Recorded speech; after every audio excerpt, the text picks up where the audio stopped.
Before there were cities, before there were kings, before anyone had even learned to write, there was bread. It fed empires, sparked revolutions, and sailed across every ocean on Earth.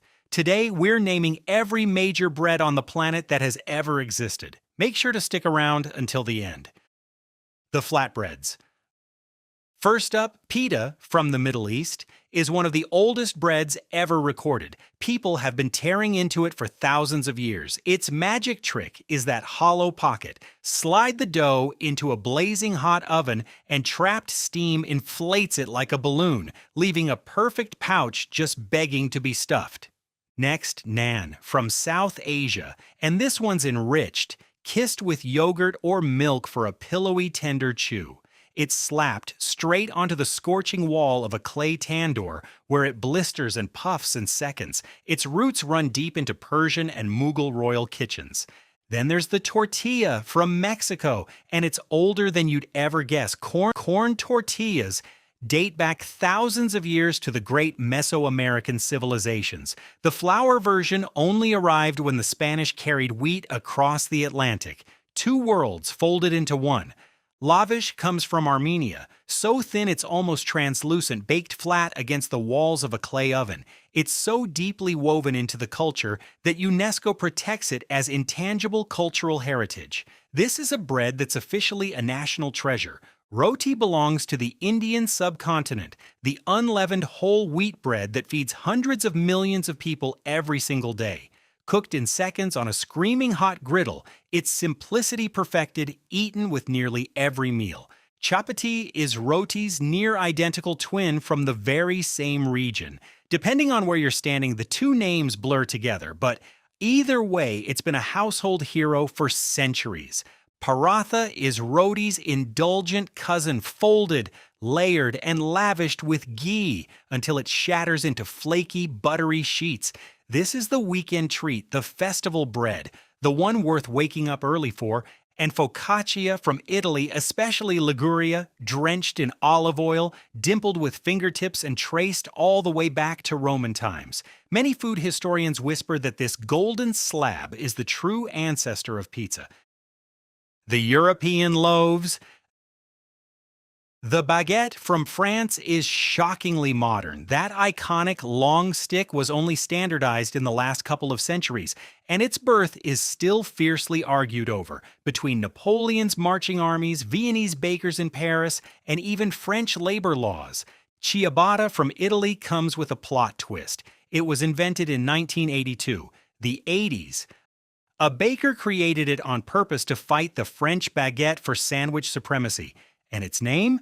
It literally means slipper. Sourdough is the original leavened bread born in ancient Egypt. No commercial yeast here, just wild microbes living in a bubbling starter, lifting the dough through pure fermentation. A living recipe thousands of years old that San Francisco later made famous all over again. Rye bread is the king of Northern and Eastern Europe, Germany, Scandinavia, and Russia, where bitter cold crushed wheat, hearty rye thrived, and this dense, tangy loaf became the bread that kept whole nations alive through the long winters.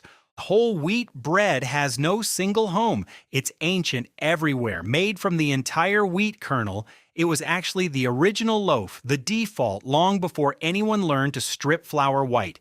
White bread flips that whole story. For most of history, refined flour was a luxury, so white bread was a badge of wealth. Then industry roared to life, and the status symbol of kings became the cheapest loaf on the shelf. Multigrain bread is a modern, global creation packed with a mix of grains. But here's the catch, and it's a big one. Multiple grains don't automatically mean whole grains. Read the label, because not every hero is what it seems. And the country loaf, pain de campagne from France, big, rustic, gloriously round, and built to feed a family for a whole week.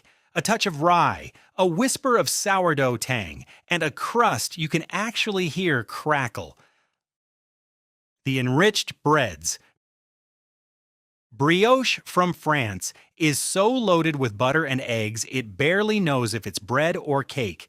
Tear it open and it practically glows gold, with centuries of French pastry pride behind every rich, tender crumb. Challah comes from the Jewish communities of Europe, a glossy braided egg bread baked for the Sabbath and for holidays.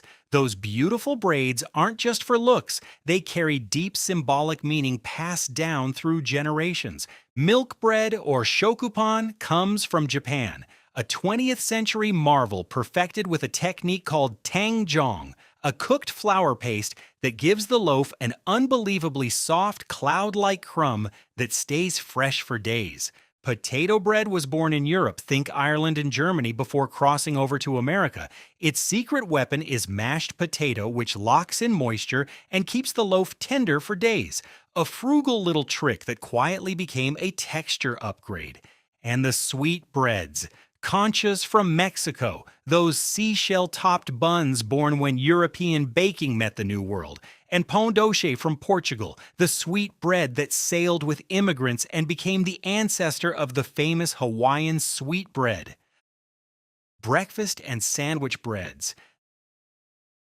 The bagel comes from the Jewish communities of Poland centuries ago. Here's its signature move. It's boiled before it's baked, giving that glossy skin and dense, satisfying chew. Immigrants then carried it to New York, where it became a full-blown institution. The English muffin is English by birth and American by fame. Baker Samuel Bath. Thomas made it a sensation in 1880s New York, and ironically, back in England, some people actually call it an American muffin. The croissant is a traveler from Austria to France. Technically, it's not even bread. It's a laminated pastry descended from Vienna's crescent-shaped kipferl and transformed by French bakers folding butter into feather-light layers. Texas toast from the USA is a mid-20th century diner and barbecue legend. Take white bread, slice it double thick, butter both sides, and griddle it until it's golden and crisp. Here, bigger is always better. Hamburger buns were purpose-built in early 20th century America as sandwich culture exploded, soft, mild, and quietly engineered to hold everything together without ever stealing the show. And hot dog buns are the same idea in a different shape, a bread designed entirely around the sausage, proof that sometimes the bread bends to fit the filling, not the other way around. Specialty and quick breads. Pretzel bread comes from Germany, where that deep mahogany crust and chewy bite come from a quick alkaline bath, traditionally lye, straight out of old-world pretzel tradition. Soda bread belongs to Ireland, and it exploded in popularity in the 1800s when baking soda arrived. Fast, cheap, completely yeast-free, and perfectly suited to soft Irish wheat. Irish brown bread is its heartier sibling, a whole wheat, everyday staple still sitting on Irish tables at nearly every meal. Nutty, dense, and deeply comforting.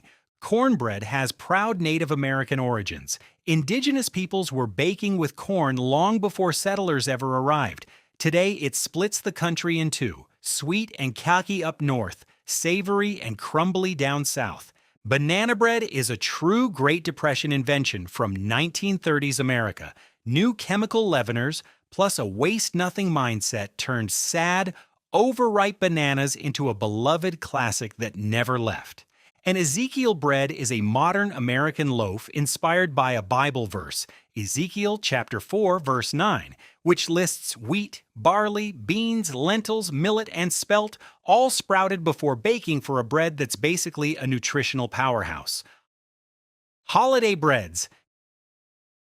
Panettone comes from Milan, Italy, a towering fruit-studded Christmas bread that takes days of slow, patient fermentation to rise into that airy dome.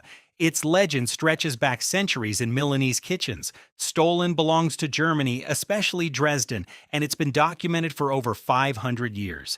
Buried under a snowdrift of powdered sugar, this dense fruit bread is shaped to represent the baby Jesus wrapped in swaddling cloth.